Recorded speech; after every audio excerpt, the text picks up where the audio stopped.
হচ্ছে দরবার আক্রমণ করা সেগুলি সম্পর্কে পীর ওরস মাহফিল সেগুলি না আমরা না আমরা আমরা এগুলা জোর করে কোনো কিছু প্রয়োগ করা এটা আমরা পছন্দ করি না এবং কারোই কোনো ব্যাপারে আইন হাতে তুলে নেওয়াকে আমরা সমর্থন করি না।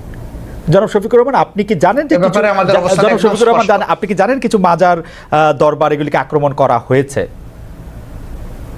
আমরা এগুলা জানি না এমন না, আমরা জানি, কিন্তু জামাত ইসলামী তার অবস্থান জানায় না, এগুলা প্রতিবাদও করি যখন যেটা আমরা উপযুক্ত। কিন্তু জামাত ইসলামী কি এগুলা কখনো সমর্থন করি নাই, কখনো সমর্থন করব না। সমর্থন না করলেও আপনারা প্রতিবাদ কি করেছেন ডক্টর শফিকুর রহমান? আপনারা কি প্রতিবাদ করেছেন? হ্যাঁ, আমরা করি না, আমরা নীতিগত প্রতিবাদ করেছি।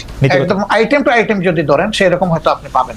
ওকে, অর্থাৎ আপনি মনে করছেন যে মানে এই ধরনের কাজের সাথে মানে আপনি সমর্থন তো করেনই না, বরং এগুলি আপনারা যখন প্রতিবাদ দরকার মনে করবেন তখন করবেন। প্রত্যেকটি ধর্মের মানুষ তার ধর্মকর্ম সে অত্যন্ত স্বস্তির সাথে পালন করে। আমার মসজিদ যদি পাহারা দেওয়ার প্রয়োজন না হয়, আরেকজনের মন্দির মঠ পাহারা দেওয়ার প্রশ্ন আসবে। আমরা এমন একটি দেশ চাই যে কোনো প্রতিষ্ঠানই কারো পাহারা দেওয়ার প্রয়োজন হবে না, মানুষের বিবেকে তাকে পাহারা দেবে।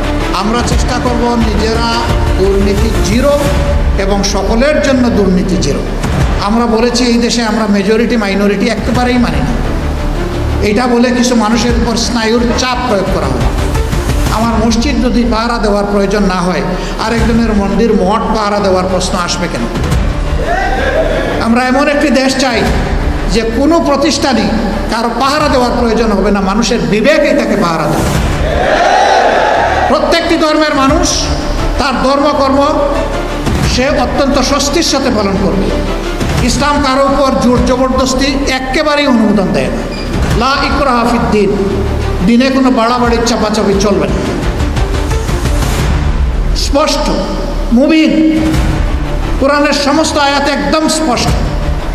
এর চাইতে মানবতার জন্য কল্যাণ করার কিছুই হতে পারে। তবে আমরা ফিল করলাম যে সব সমাজেই কিছু চালাক দুষ্ট মতলববাজ থাকে।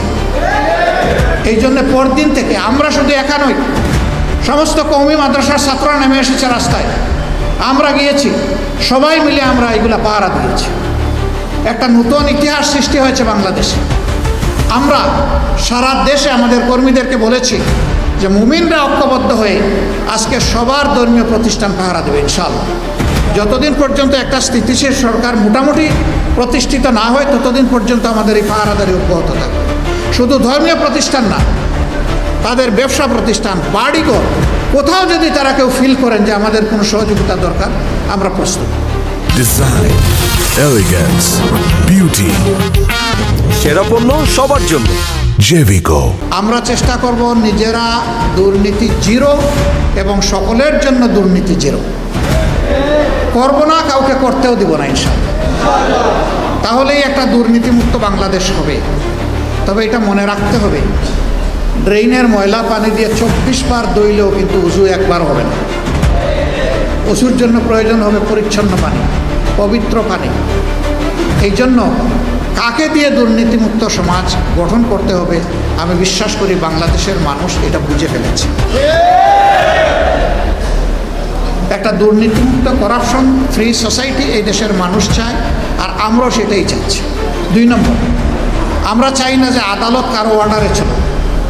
আমরা চাই আদালত যে আইন থাকবে সেই আইন এবং আদালতের বিচারকদের বিবেক অনুযায়ী চলবে। এখানে কোনো কালো ভূতের হাত পড়ুক, এটা আমরা চাই।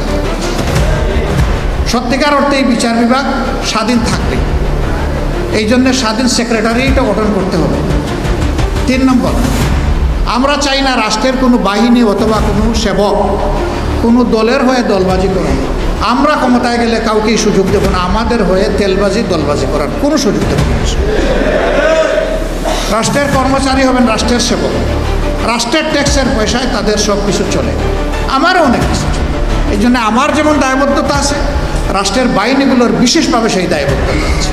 এই জায়গা থেকে তাদেরকে সরিয়ে বিপজ্জনক অবস্থায় নিয়ে জাতির মুখোমুখি দাঁড় করিয়ে দেওয়া হয়েছে।